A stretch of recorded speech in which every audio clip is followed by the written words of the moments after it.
ആരാടാ നീ? അത് കൊള്ളാം, ബെസ്റ്റ് ചോദ്യം. എടി കൊച്ചേ, നിന്റെ അപ്പം കൊലക്കുറ്റത്തിന് ജയിലിൽ കിടന്ന് ഓർക്കുന്നുണ്ടോ നീ? 20 ലക്ഷം രൂപ കൈനീട്ടി വാങ്ങിയിട്ട് കൊല്ലം 3 കഴിഞ്ഞു. എന്താണ് പ്രശ്നം? സുധി ഒന്ന് വന്നോട്ടെ. ഓ വരും വരും, അവൻ തരികയും ചെയ്യും. എനിക്കറിയാവടി. ഇറങ്ങിക്കോളിപ്പെല്ലാം പുറത്തോട്ട് ഇറങ്ങടി. വന്ന് തോന്നിയാസം കാണിക്കുന്നു. നീ ആരടാ? നിനക്ക് എന്നാ അറിയാം? എടാ, ഈ വീടും സ്ഥലവും സ്തുതി എന്റെ പേർക്ക് എഴുതി തന്നിട്ടുള്ളതാ. അത് നീ മാത്രം തീരുമാനിച്ചാ മതിയോ? ഓഹോ, സാറാർ ഇവിടുത്തെ കളക്ടറാണോ? യവൻ ബ്ലേഡ് ആന്റണിയാ. ആദ്യം പണം കൊടുക്കുക, പിന്നെ വീടും പറമ്പും കൈക്കലാക്കുക. ഈ നാട്ടിലെ നിയമവും കോടതിയും പോലീസും ഒക്കെ ഉണ്ട്. എന്നെ സംബന്ധിച്ചിടത്തോളം കോടതി, നിയമവും പോലീസും കോപ്പും ഒക്കെ ഞാൻ തന്നെയാ. നാട്ടുകാരുടെ മൊത്തം നെഞ്ചത്ത് കയറി നിരങ്ങിട്ട് നീയൊക്കെ ഇവിടെ നിന്ന് പോന്ന കാണണം. നീയൊക്കെ കാണിക്കുന്ന ഈ നകളിപ്പിന്റെ ഫലം അനുഭവിക്കാൻ പോകുന്നതേ അവനാ, സുധീന്ദ്രൻ. പോടാ പോടാ, നിന്ന് വരട്ടാ പോടാ. ഇത് ഇവിടം കൊണ്ടൊന്നും തീരത്തില്ല, ഓർത്തോലരും. പോടെ, പോടെ.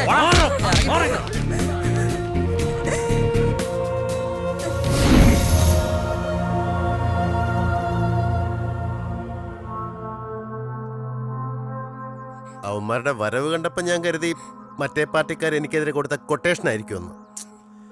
നമുക്ക് പോലീസ് സ്റ്റേഷനിൽ ഒരു പരാതി കൊടുത്താലോ അളിയാ? അതുകൊണ്ട് എന്ത് പ്രയോജനം?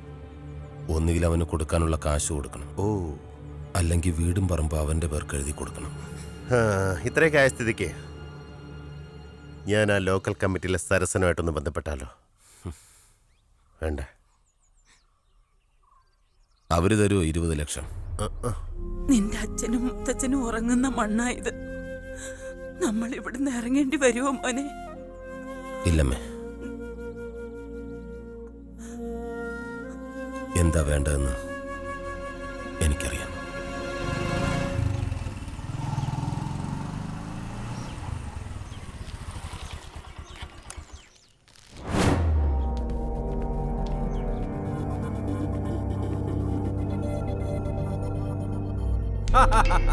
തേടിയ വള്ളി കാലു ചുറ്റി എന്ന് പറയുന്ന പോലെ നീ എന്റെ മുന്നിൽ തന്നെ ഇങ്ങ് വന്നല്ലോടാ. തരാനുള്ള പണം മുഴുവനും കൊണ്ടുവന്നിട്ടുണ്ട്. ആധാരവും മറ്റ് ഡോക്യുമെന്റ്സും തിരികെ തന്നേക്ക്. എന്നാടാ, നിനക്ക് ലോട്ടറി അടിച്ചോ? അപ്പം തിന്നാ പോരെ, കുഴിയാണോ അണിച്ചായ? ഡോക്യുമെന്റ് തിരിച്ചു കൊടുക്കും. എടാ ഭദ്ര, അതിങ്ങെടുത്തു.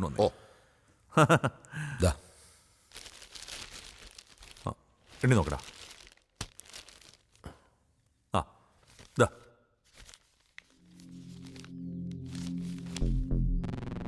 കണ്ണടാ, വീട്ടിൽ കയറി ഒന്ന് വിളയാടിയപ്പം ഇല്ലാത്ത കാശ് തനിയേ ഉണ്ടായി.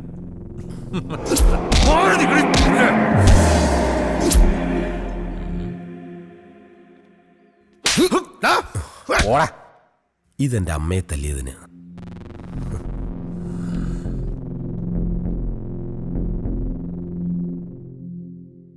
സർ, പറഞ്ഞതിലും കൂടുതൽ പണം സാർ എനിക്ക് തന്നു. എന്റെ ബാധ്യത മുഴുവൻ തീർത്തു. ഈ കട ഞാൻ എങ്ങനെ വീട്ടും സാർ? എന്താ സുധി ഇത്? തൻ്റെ ഒരു ആവശ്യം കണ്ടറിഞ്ഞ് ഞാൻ സഹായിച്ചു.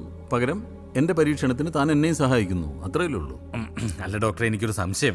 ഈ പരീക്ഷണം പരാജയപ്പെട്ടാല് ഞങ്ങൾ ഈ കാശ് തിരിച്ചു തരണോ? വേണ്ട. മാത്രമല്ല, ഞാൻ നിങ്ങൾക്ക് ബാക്കി തരാനുള്ള പണം മുഴുവൻ തരികയും ചെയ്യാം. അതാണ് ഞാൻ പറഞ്ഞില്ലടാ, പൈസയുടെ കാര്യത്തിൽ ഡോക്ടർ നല്ല സന്മനസ്സുള്ള ആളാണെന്ന്. അങ്ങനെയാണ് ഡോക്ടർ. ഒരു സംശയം കൂടി. ഈ പെണ്ണുങ്ങൾ ഗർഭം ധരിക്കുമ്പോഴാണല്ലോ ഗർഭിണി എന്ന് വിളിക്കുന്നത്. അതെ. അപ്പൊ ആണുങ്ങൾ ഗർഭം ധരിച്ച് എന്ത് വിളിക്കും? ഗർഭിണെന്നോ? അത് നമുക്ക് ഗർഭശ്രീമാൻ എന്ന് വിളിക്കാം. ഗർഭശ്രീമാൻ, അത് കൊള്ളാം. ഗർഭശ്രീമാനെ, അത് കൊള്ളാം. ഞാൻ സുധീന്ദ്രന്റെ അവസ്ഥ മുതലെടുക്കുകയാണെന്ന് തോന്നുന്നുണ്ടോ? ഡോക്ടർ എന്താ അങ്ങനെ ചോദിച്ചേ?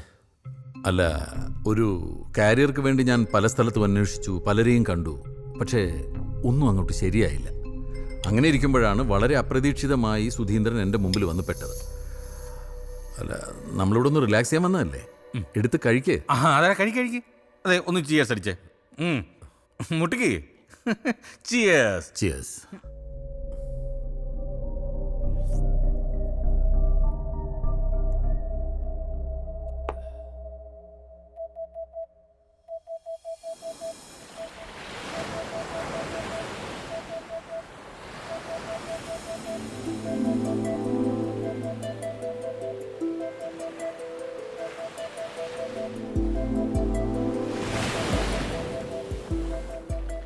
നീ എന്തെങ്കിലും ഒന്ന് പറയേ. സുധിയേട്ടന് പോയേ തീരൂ അല്ലേ? ആരെയും വിട്ടുപോകാൻ താല്പര്യം ഉണ്ടായിട്ടല്ല. പക്ഷേ വലിയ ശമ്പളമുള്ളൊരു ജോലി എൻ്റെ എല്ലാ പ്രശ്നങ്ങൾക്കുമുള്ളൊരു പരിഹാരമാണ്. സുധിയേട്ടന്റെ പ്രശ്നങ്ങളൊക്കെ എനിക്ക് അറിയാഞ്ഞിട്ടല്ല. 1-2 വർഷങ്ങൾ കഴിഞ്ഞാൽ പിന്നെ നമ്മൾ ഒരുമിച്ചല്ലേ മരണം വരെ. അമ്മയെ ശ്രീകുട്ടിയൊക്കെ ഒരു വിധത്തിലാണ് പറഞ്ഞ് സമ്മതിപ്പിച്ചത്.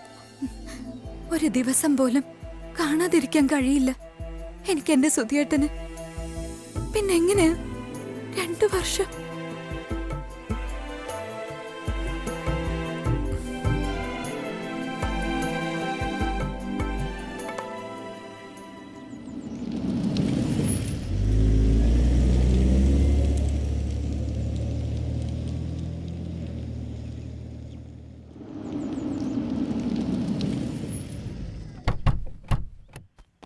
Good morning doctor. Good morning. നീ അടിക്കുന്ന പെട്ടിയെല്ലാം എടുത്തു വെക്കാം. ശരി ഡോക്ടർ. വാ. നിങ്ങളാണോ പെറാൻ വന്നത്? അല്ല. ഭാഗ്യം. നിങ്ങളായിരുന്നു കുങ്കുമപ്പൂ കലക്കി കലക്കി എന്റെ കൈയോടി ഞാൻ. അപ്പൊ ആളാരാ? ഇയാളാ. ഇടേ നീയാ നമ്മുടെ കൊറിയർ. ഇത് ഓക്കെ. ഞങ്ങളുടെ കുഞ്ഞിനെ പ്രസവിപ്പിക്കുന്ന വയർ ഇതാണോ? എനിക്ക് വയ്യ. ഞാൻ അങ്ങോട്ട് മാറി നിക്കടോ, ഇയാള് കടിക്കും. മതി മതി.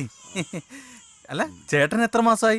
ഞാൻ ഇവിടെ വന്നിട്ട് 13 വർഷമായി. ഈ അതല്ല, പരീക്ഷണം കഴിഞ്ഞ് നിൽക്കുകയല്ല. ഇപ്പൊ ഇത് എത്രാമത്തെ മാസമാണ്? ഇത് അതിന്റെ അല്ല, പിന്നെ? ഇത് ഇതിന്റെ. പിന്നെ പരിചയപ്പെടുത്താൻ മറന്നുപോയി, ഞാൻ പുഷ്പാങ്കദൻ.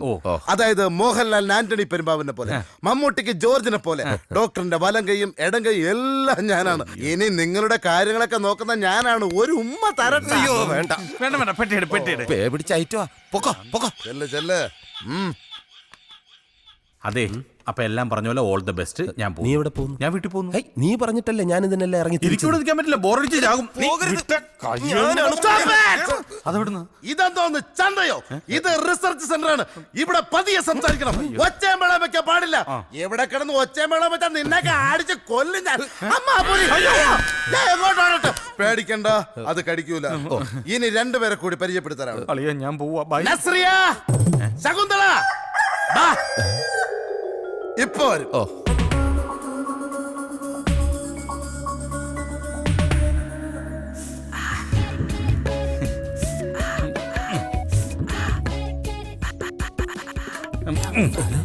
നീ പോയില്ലേ? നിന്റെ ജീവിതത്തിലെ പ്രധാനപ്പെട്ട ഒരു കാര്യം നടക്കാൻ പോകുമ്പോ ഞാൻ എങ്ങനെയാടാ പോകുന്നത്? അപ്പൊ നിനക്ക് തിരക്കില്ലേ? ആ തിരക്കിനേക്കാൾ എനിക്കിഷ്ടം ഈ തിരക്കാ. Welcome mister Sudheendran. Bye. Welcome. ഞാൻ ദേഷ്യപ്പെട്ടപ്പോ പേടിച്ചില്ലല്ലോ. ഇല്ല. ഈരെ കൊണ്ടു വരൂ. അല്ല, നീ വന്നോളൂ. വരും. ചെല്ല് ചെല്ല്. ചേട്ടാ, അയ്യോ. അല്ല, ഈ പരീക്ഷണത്തിന് വരുന്നവർക്ക് മാത്രമേ ഈ പെൺകുട്ടികളുടെ പരിലാളനയുള്ളൂ. അതെ. എന്നാ പിന്നെ എന്നെ കൂടുന്നു പരീക്ഷണത്തിന്. എടാ, അതിന് മെനക്കെടാൻ വയ്യാത്തോണ്ടല്ലേ ഞാൻ പെണ്ണ് പോലും കെട്ടാത്തത്. പിന്നെ നിനക്ക് താല്പര്യമുള്ള സ്ഥിതിക്ക് ഞാനൊന്ന് നോക്കാം. അയ്യോ, വേണമെന്നില്ല. ഡോക്ടറിന്റെ അടുത്ത് പറഞ്ഞ് ക്ലിയർ ചെയ്യാന്ന്. അങ്ങനെ ബാ. വേണ്ട, വന്നു.